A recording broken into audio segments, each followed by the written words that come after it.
sinasabi mo?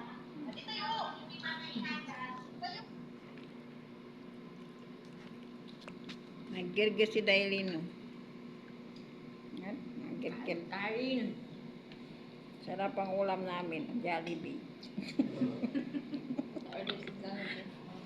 Jollibee na, ano yung 25 is our rice and peki. Jollibee na peki. Jollibee. Yan ang Jollibee. May kinakain na kami at huminom sa Carrefour, pansit, isda. Kasama, paglagay. Kasama na siya sa isang ganun. Hindi nila makita yung Jollibee. Pansit, isda, at saka ano. Nag-Jollibee kami guys, so masarap pa sa Jollibee yan. Naisip namin si Ate Dailin. Pero ito, pinakamarami, Nung nakakaubos yan nakaraan ng taon nyo, dalawa. katayong tatlo, no? Mm-mm. Oh, karaan tatlo kami sa rin, nagkarpo din kami. May bagong tayo ngayon, te. Hmm? Ang yung Pilipino, mamimili ka na lang. Ano, 14 siya, mamimili ka pa. Ano siya yung, baka kuan yun, ano, bukit.